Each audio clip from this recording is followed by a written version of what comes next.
E aí, tudo bem? Hoje a gente vai mergulhar fundo numa experiência que, olha, todo mundo já passou. Aquela verdadeira guerra que acontece dentro da nossa cabeça. Sabe aquela sensação, aquela briga interna? De um lado, a razão falando que a gente deveria ir para a academia, ou sei lá, terminar aquele projeto importante. E do outro lado, o corpo, as emoções, gritando para a gente simplesmente ficar no sofá. Pois é, essa batalha aí é universal. Mas e se essa batalha toda não for um defeito de fabricação? E se não for falta de disciplina, nem falha de caráter? E se for, na verdade, uma característica fundamental do nosso design, algo que faz parte de quem nós somos? É aqui que a coisa fica interessante. Essa guerra interna não é aleatória, não.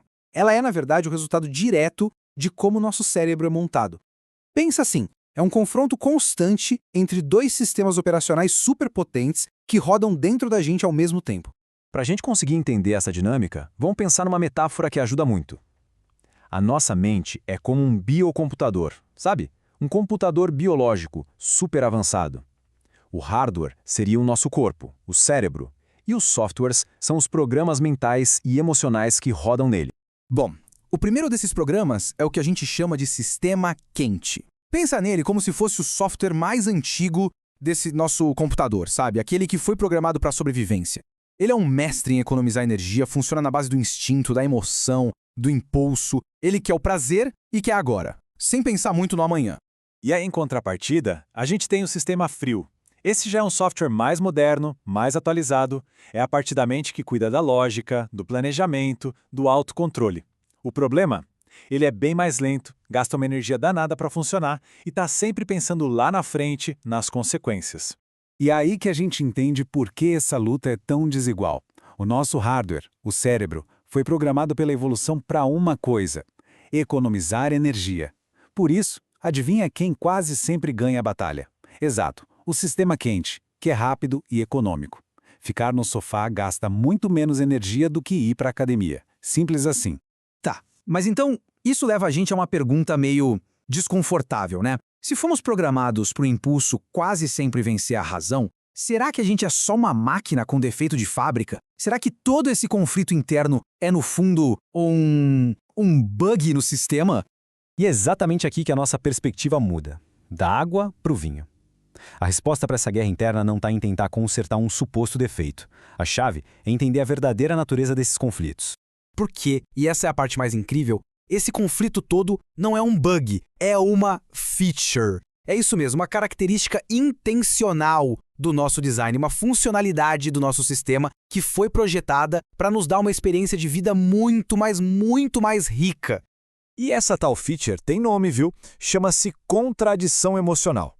É que o nosso biocomputador é uma máquina de multiprocessamento. Ele consegue rodar vários programas ao mesmo tempo, mesmo que esses programas sejam totalmente opostos. Tipo, alegria e tristeza, amor e raiva, coragem e medo, tudo junto. E olha, isso acontece o tempo todo na nossa vida. Pensa só, quando a gente ri de alguém que leva um tombo, dá uma pontinha de graça pela situação inusitada, mas ao mesmo tempo a gente sente empatia, uma certa pena da pessoa. Ou, num exemplo mais intenso, a dor do parto, que é uma dor absurda, mas que leva a uma alegria sem tamanho. São exemplos perfeitos dessa contradição emocional em ação. Então a grande virada de chave é essa, parar de olhar para esses conflitos como se fossem problemas que a gente precisa eliminar. Eles são, na verdade, fontes de dados, dados valiosíssimos. Cada contradição que a gente sente é como se fosse um relatório detalhado sobre a nossa programação interna, sobre nossos valores, nossos medos, nossos desejos mais profundos. Ok.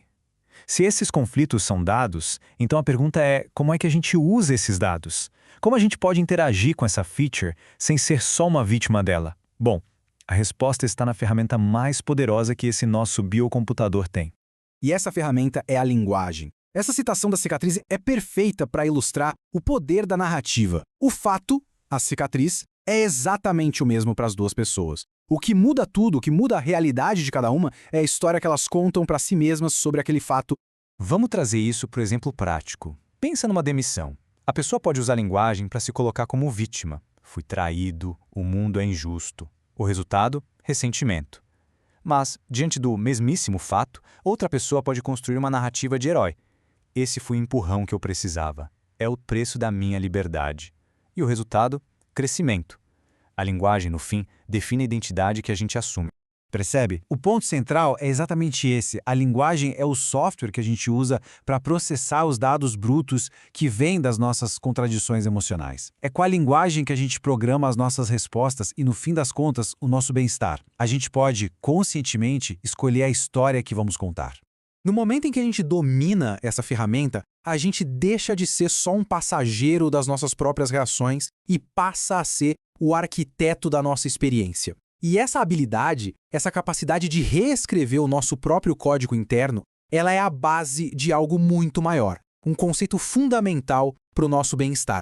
Essa capacidade de olhar para as nossas contradições, entender o que elas dizem e reescrever história, isso é, na verdade, um dos pilares do que alguns gostam de chamar de o segredo da vida. E calma, não é nenhum mistério esotérico não. É uma habilidade, uma competência que qualquer um pode desenvolver. Mas, afinal, o que é esse tal segredo da vida? Simplificando, é o conjunto de ferramentas que a gente usa para gerenciar as nossas emoções e as emoções dos outros. É saber lidar com esses nossos programas biológicos para construir um bem-estar que não fique à mercê do que acontece lá fora, sabe? Que seja independente das circunstâncias. Então fica aqui uma reflexão final. E se o objetivo nunca foi vencer essa guerra interna? E se nunca foi sobre calar uma parte de nós para a outra poder gritar mais alto? Talvez o verdadeiro objetivo seja aprender a escutar o diálogo entre essas partes e usar essa conversa para, finalmente, a gente se conhecer de verdade.